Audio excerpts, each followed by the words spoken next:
Hello student, मैं शिवानी सोलन आपका welcome करती हूँ आपके अपने यूट्यूब चैनल एसएससी बुलेट पर। आज हम इस क्लास के अंदर बच्चों क्लोज टेस्ट करने वाले हैं। जैसे कि बहुत सारे स्टूडेंट के मैसेज आ रहे थे वो क्लोज टेस्ट कि मैम क्लोज टेस्ट की सीरीज़ को कंटिन्यू रखिएगा, तो डेफिनेटली मैं आपकी क्लोज टेस्ट की जो सीरीज़ है उसे कंटिन्यू करने वाली हूँ। क्लोज टेस्ट की बात करें तो क्लोज टेस्ट बहुत इंपॉर्टेंट क्वेश्चन है। आपके जितने भी वनडे एग्जाम्स होते हैं, चाहे वो प्री हो या फिर मेन्स हो, हर वनडे एग्जाम के अंदर क्लोज टेस्ट ज़रूर पूछा जाता है। अगर हम बात करें क्लोज टेस्ट की तो किस तरह से क्लोज टेस्ट आता है, कुछ ऐसे स्टूडेंट्स होंगे जो फर्स्ट टाइम क्लोज टेस्ट की क्लास ले रहे होंगे, तो मैं आप बच्चों को बता दूं क्लोज टेस्ट जो होता है एक इनकम्प्लीट पैराग्राफ होता है। क्लोज टेस्ट बच्चों एक आपका इनकम्प्लीट पैराग्राफ होता है। आपने बहुत बार देखा होगा ब्लैंक फॉर्म में आपको पैराग्राफ दिया होता है, ब्लैंक्स फॉर्म में आपको पैराग्राफ दिया होता है, और वो जो पैराग्राफ होता है ब्लैंक फॉर्म में उसे इनकम्प्लीट बोलते हैं। और जो पैराग्राफ इनकम्प्लीट है उसे हमें क्या बनाना है, कंप्लीट। कंप्लीट बनाने के लिए दो चीज़ों की ज़रूरत होती है, एक तो ग्रामर और दूसरा आपका वोकैब। इन दोनों को हम यूज़ करते हैं, ग्रामर और वोकैब को, उस इनकम्प्लीट पैराग्राफ को कंप्लीट बनाने के लिए। उस इनकम्प्लीट पैराग्राफ को कंप्लीट बनाने के लिए हमें ग्रामर की भी ज़रूरत होती है और उसके साथ साथ हमें वोकैब की भी ज़रूरत होती है। आज हम अगेन कुछ प्रीवियस क्वेश्चंस करने वाले हैं, वो भी सीजीएल के लिए। सीजीएल प्री के ही करेंगे, ठीक है, क्योंकि आपका सीजीएल का एग्जाम आ रहा है, तो स्पेशली सेशंस उन्हीं स्टूडेंट्स के लिए रखा गया है जो सीजीएल की तैयारी कर रहे हैं। चलेगा, स्टार्ट करते हैं। सीजीएल प्री का पैराग्राफ दे रखा आपको 21/4/2022 का। उसने बोला dash changes in science and technology lead to modernisation of technology as well as the upgradation of knowledge.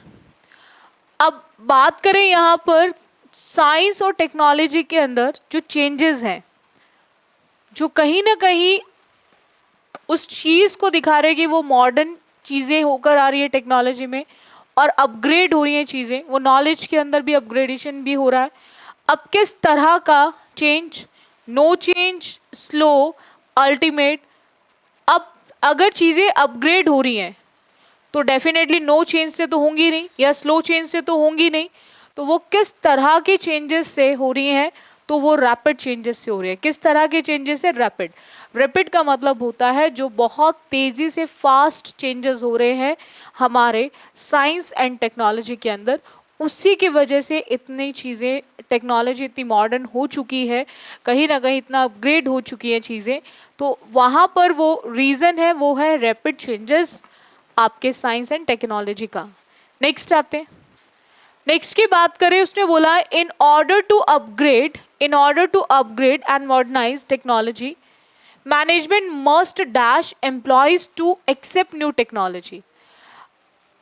वो कह रहे हैं कि कहीं ना कहीं हम जब अपग्रेड करने की बात कर रहे हैं, मॉडर्नाइज करने की बात करें टेक्नोलॉजी को लेकर, तो मैनेजमेंट को करना चाहिए अपने एम्प्लॉयज़ को किस तरह से डिसवेट करना चाहिए, डिस्करेज करना चाहिए, परसुएट करना चाहिए या डीएक्टिवेट करना चाहिए।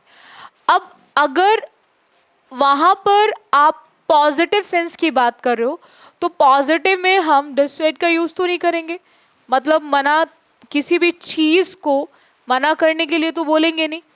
और डीएक्टिवेट भी आपका नेगेटिव वर्ड है, डिस्करेज भी नेगेटिव वर्ड है, तो हम क्या करेंगे, परसुएट करेंगे। क्या करेंगे, परसुएट करेंगे। परसुएट का मतलब होता है राजी करना, किसी को मनाना। किस चीज़ के लिए मनाना, एक्सेप्ट करने के लिए न्यू टेक्नोलॉजी को वो एक्सेप्ट करे, इसके लिए उसको अपने एम्प्लॉयज़ को क्या करना पड़ेगा, मनाना पड़ेगा कि वो न्यू टेक्नोलॉजी को एक्सेप्ट करे, ठीक है, एम्प्लॉयज़। नेक्स्ट आते हैं। आफ्टर दैट उसने बोला dash training of staff becomes necessary to update their knowledge. Dash training of staff becomes necessary to update their knowledge, कि किस तरह की जो ट्रेनिंग है वो स्टाफ के लिए बहुत ज़रूरी होनी चाहिए उनकी नॉलेज को अपग्रेड करने के लिए, अपडेट करने के लिए। तो क्या वो इरेगुलर ट्रेनिंग से हो सकता है, जो चीज़ इरेगुलर है तो इरेगुलर से नहीं हो सकता। इम्प्रॉपर, प्रॉपर ही नहीं है तो कैसे हम उससे चीज़ों को इम्प्रूव कर सकते हैं। अगर हम बात करें यहाँ पर होता है किसी भी चीज़ को, जब हम इंटरमिटेंट की बात करते हैं दैट इज जब किसी भी चीज़ को आप रुक रुक के कर रहे हो। रुक रुक के करना मतलब ऑलमोस्ट इरेगुलर ही हो गया ना, चीज़ों को इंटरवल पे करते रहना, रुक रुक के, जैसे आपके इंटरवल हुआ करते थे धीरे धीरे धीरे, ठीक है।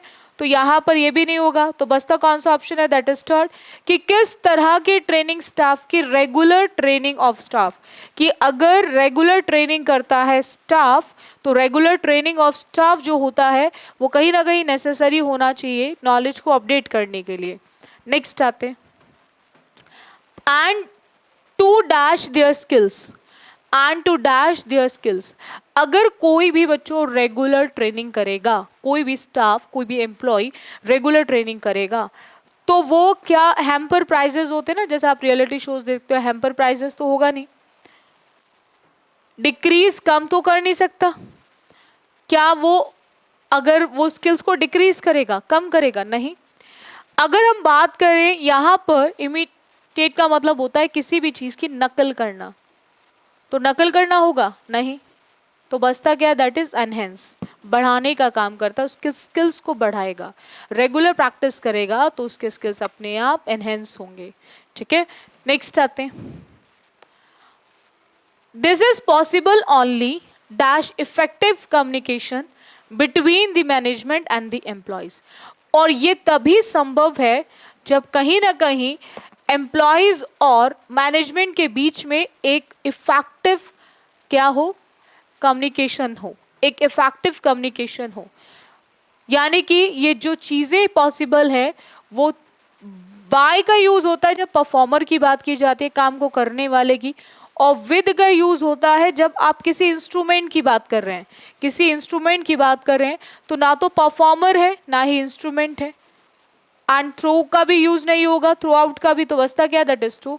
यानी कि टू कम्युनिकेशन, इफेक्टिव कम्युनिकेशन, कि एक अच्छे कम्युनिकेशन के उससे वो क्या हो सकता है, पॉसिबल है कि उनके स्किल्स अपने आप एनहेंस हो जाएंगे, ठीक है। रेगुलर वो ट्रेनिंग करेंगे स्टाफ तो अपने आप उनके स्किल्स क्या हो जाएंगे, एनहेंस होंगे। बोलो इतना क्लियर हुआ? चलेगा, नेक्स्ट आते हैं। अगेन सीजीएल प्री का है 21/4/2022, 21/4/2022, dance as an artistic form of dash is extremely old, is extremely old। अब जो डांस है किस तरह की फॉर्म है जो बहुत ओल्ड है, फॉर्म ऑफ डैश, सजेशन की, सक्सेशन की, एक्सप्रेशन की या इंप्रेशन की। तो डांस जो है वो एक फॉर्म है एक्सप्रेशन की, जहाँ चीज़ें एक्सप्रेस की जाती हैं, जहाँ चीज़ों को बताया जाता है, ठीक है। जहाँ एक स्टोरी एक्सप्रेस होती है एक डांस के थ्रू, जहाँ आप एक स्टोरी को डांस के थ्रू एक्सप्रेस करने का काम करते हो, तो यहाँ पर क्या आएगा, दैट इज एक्सप्रेशन। नेक्स्ट आते हैं, आफ्टर दैट उसने बोला कि evidence of dance as a dash form is available in ancient literary text, कि जो एविडेंस है डांस के वो एज अ किस फॉर्म में है, क्रिएटिंग, क्रिएटेड, क्रिएशन या क्रिएटिव। तो हम आईएनजी का यूज कब करते हैं बच्चों, जब हम बात करते हैं किसी भी इज़ारम की। थर्ड फॉर्म का यूज कब करते हैं, जब हम बात करते हैं हैज हैव की बात करेंगे, ठीक है। और यहाँ पर हम बात कर रहे हैं एज अ फॉर्म की बात कर रहे हैं, तो किस फॉर्म में, दैट इज क्रिएटिव, जहाँ नई नई चीज़ों को क्रिएट करने का काम किया जाता है, ठीक है। नेक्स्ट आते हैं, आफ्टर दैट उसने बोला बच्चों यहाँ पे कि painting and sculptures dash of the dance forms trace their roots to the, किस तरह की डांस फॉर्म्स। अब फॉर्म में एस लग रहा है, फॉर्म में क्या लग रहा है बच्चों, एस। जो फॉर्म में एस लग रहा है वो कहीं ना कहीं प्लूरल को बताता है, और we can count forms, countable का केस है, बच्चों। तो यहां पर मच का यूज नहीं कर सकते, much is use for quantity, और क्वांटिटी उन्हीं की होती है जो चीजें काउंट नहीं हो सकती, दैट इज अनकाउंटेबल। जो कैसी होती है, अनकाउंटेबल होती है। तो यहाँ पर मच का यूज नहीं होगा, मोर भी नहीं आएगा, एनी भी नहीं आएगा, तो क्या आएगा बच्चों यहाँ पे, मैनी। उसने क्या बोला, many of the dance forms trace their roots to the dash of movement codified in the Natya Shastra. अब यहाँ पर कैपेसिटी, टेक्निक्स, प्रोसीजर या डिलीवरी, तो हम जो मूवमेंट्स की बात कर रहे हैं, डांस मूवमेंट्स की, तो डांस मूवमेंट्स की क्या होगी, दैट इज टेक्निक होगी। क्या होगी बच्चों, टेक्निक होगी। कैपेसिटी होती है, जैसे आप चेयर को उठा सकते हो, that is shows your capacity. Box lift कर सकते हो, इट शोज योर कैपेसिटी। ठीक है। प्रोसीजर होता है किसी भी चीज को करने का, और डिलीवरी आप समझते हो ना, जैसे होम डिलीवरी, घर घर जाके चीजों को दिया जाता है। तो यहाँ पर क्या आएगा, दैट इज टेक्निक। मूवमेंट क्या है, वो टेक्निक है। आफ्टर दैट उसने बोला कि कॉडिफाइड इन द नाट्य शास्त्र डैश बाय भरत मुनि। अब भरत मुनि ने क्या करा, उसको कैप्चर्ड करा। कैप्चर, जैसे आप सेल्फी लेते हो तो जो मोमेंट्स होते हैं उनको क्या कर लेते हो, कैप्चर कर लेते हो, बंदी बना लेते हो अपना, उसको बोलते हैं हमारा कैप्चर करना। अगर मैं बात करूं डिस्पर्स की, तो डिस्पर्स का मतलब होता है किसी भी चीज को चुकाना, किसी भी चीज को चुकाना। ठीक है। और डिस्पर्स्ड की बात करूं तो डिस्पर्स्ड का मतलब होता है जब आप इधर उधर कर देते हो चीजों को, दैट इज इधर उधर करना। हेल्टर एंड स्केल्टर पढ़ा होगा आपने, हेल्टर एंड स्केल्टर, इधर उधर। जब मैं क्लास में एंट्री करी, एवरीथिंग वाज एट 6 and 7, आपने पढ़ा होगा, हर चीज इधर उधर थी, तितर बितर जिसको बोलते हो आप, उसी को हम डिस्पर्स्ड बोलते हैं, जब चीजें इधर उधर हो जाती है। और यहाँ पर हम बात कर रहे हैं मूवमेंट्स की। ठीक है। तो मूवमेंट्स को वो क्या करेंगे, कंपाइल्ड करेंगे। क्या करेंगे वो, कंपाइल्ड बाय भरत मुनि। ठीक है। तो जो मूवमेंट्स कॉडिफाइड इन द नाट्य शास्त्र है, उनको भरत मुनि द्वारा क्या किया गया, दैट इज कंपाइल्ड किया गया है। ठीक है। बोलो इतना क्लियर है सभी को, चलेगा नेक्स्ट आते हैं। अच्छा, आपने ये सुनी होगी ना अकबर और बीरबल वाली कहानी, ये कुछ उसी से ही रिलेटेड है। ठीक है। देखो यहाँ पे पॉइंट क्या आता है बच्चों, अकबर और बीरबल की कहानी सभी ने सुनी होगी, बचपन में सुनी होगी आप सभी बच्चों ने अकबर और बीरबल की कहानी को, सभी सुनते हैं, और आई होप सभी ने सुनी भी होगी। जब छोटे होंगे आप, तो आप सभी ने जरूर सुना होगा अकबर और बीरबल की कहानी को। पॉइंट क्या है कि Birbal immediately smiled and went up to Akbar. तेजी से क्या करी, स्माइल करी और अकबर के पास गया। He announced the dash, he said there were 21,523 crores। ठीक है। अब यहाँ पर पॉइंट क्या आता है, यहाँ पर पॉइंट क्या आता है कि उसने क्या किया, he announced the dash, he said, उसने अनाउंस किया। क्या अनाउंस किया उसने, कि उसने कहा कि वहां पर 21,553 क्रोज हैं। ठीक है।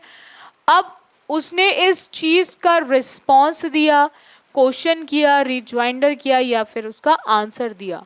तो अनाउंस जो किया, वो अनाउंस क्या था, जो उसने उसको आंसर दिया था, यानी कि जो उसने उसको जवाब दिया था, उसी जवाब को उसने अनाउंस किया। ठीक है। अब यहाँ पर नेक्स्ट आते हैं बच्चों।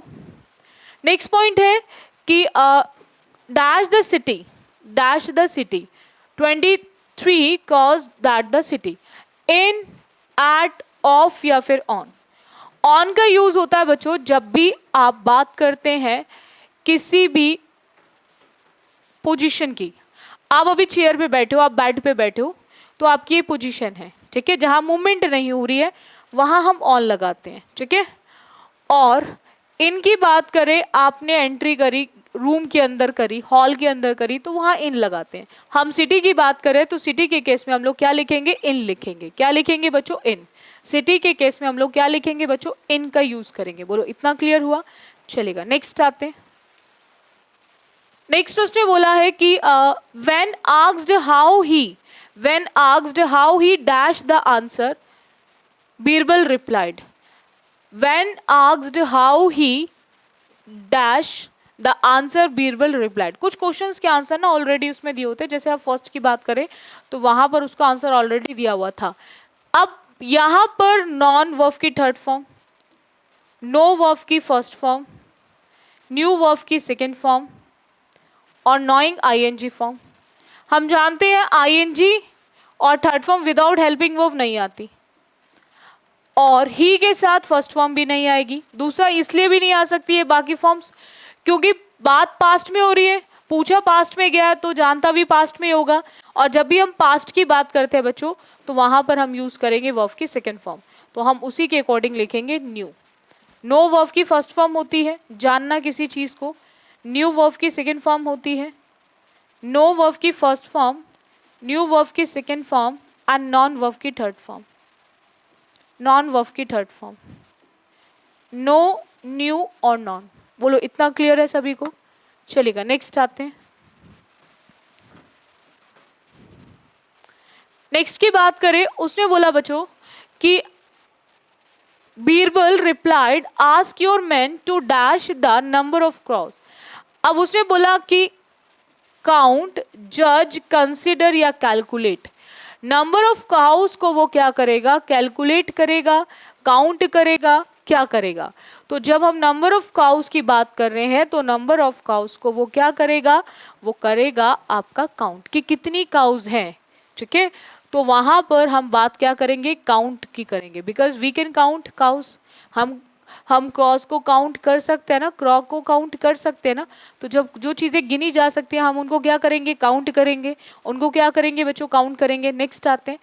आफ्टर दैट उसने बोला कि there are more than the relatives of the crows must be visiting them from dash cities. If there are fewer than the crows from our city must be visiting their relatives who live outside the city. जो city से बाहर रहते हैं। अब यहाँ पर हम लोग किसका यूज करेंगे? तो वहाँ पर हम बात कर रहे हैं कि उनको वहाँ पर विजिट करना चाहिए। कहाँ से विजिट करेंगे? जो सिटी के कहाँ रहते होंगे? आसपास रहते होंगे। और आसपास के लिए क्या आएगा? That is near by. क्या यूज होगा? Near by. जो आसपास की सिटी होती है उसके लिए हम लोग क्या यूज करते हैं? नियर बाय, ठीक है। नेक्स्ट आते हैं। अगेन आपके सीजीएल का ही क्वेश्चन है, 13/8/2021 का ही पैसेज है क्लोज टेस्ट में, ठीक है। देखो क्या है passage? What every tourist must take back from Bhutan is pure honey. जो चीज हर एक टूरिस्ट भूटान से लेकर आता है वो है आपका प्योर हनी, बिल्कुल प्योर हनी, ठीक है। अब एंटीबायोटिक हनी प्रोड्यूस डैश। अब एंटीबायोटिक जो हनी है वो बनाया जाता है, किससे बनाया जाता है? Breed found in protected areas. अब देखो जब भी आप किसी भी चीज की हेल्प से बनाने का काम करते हो तो वहां पर आप थ्रू विद ऑफ का यूज नहीं करेंगे, वहां पे किसका यूज करेंगे? बाय का यूज करेंगे।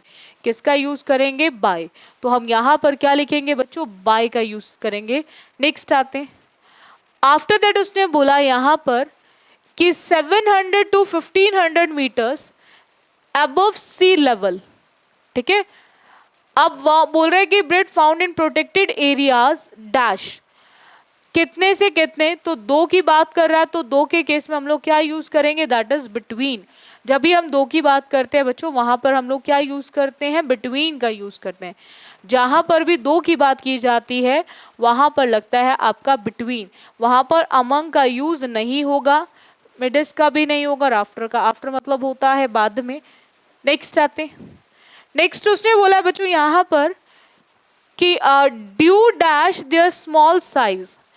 देखो ये आपकी एक फ्रेज है, ड्यू के साथ हमेशा टू आता है, ड्यू टू। जैसे in spite of, insist on, persist इन, ठीक है, इंस्टेड ऑफ।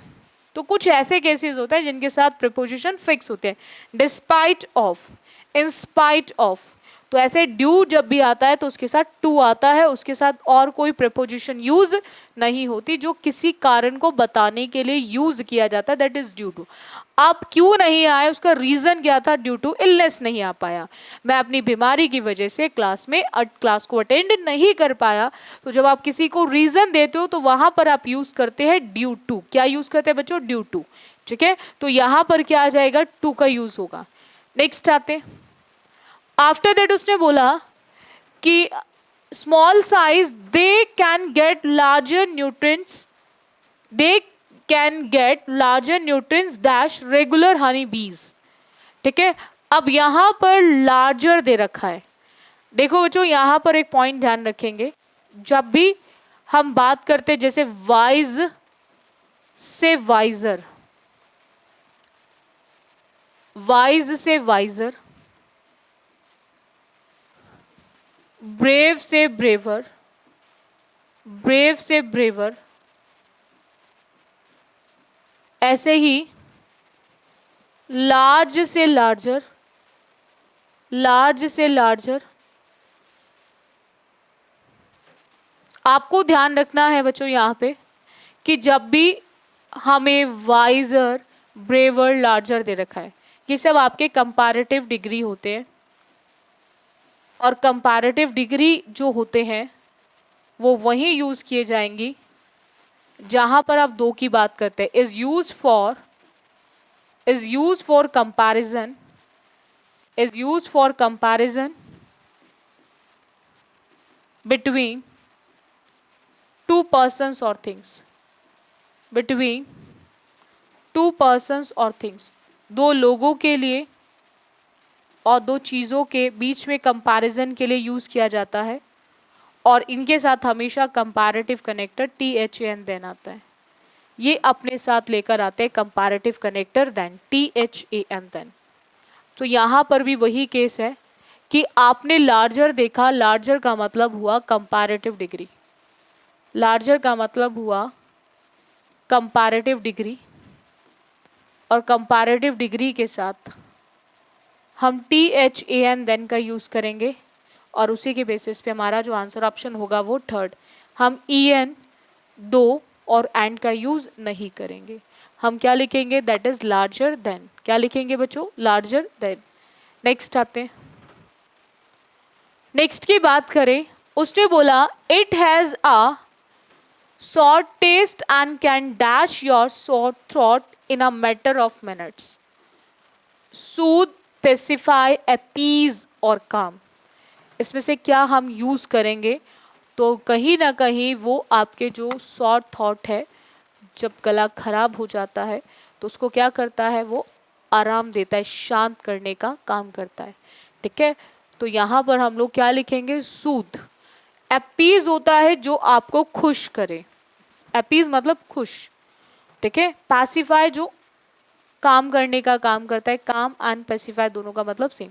तुम्हारा आंसर ऑप्शन क्या आ जाएगा, सूद आ जाएगा। ठीक है, बोलो इतना क्लियर हुआ, इतना क्लियर हुआ सभी को।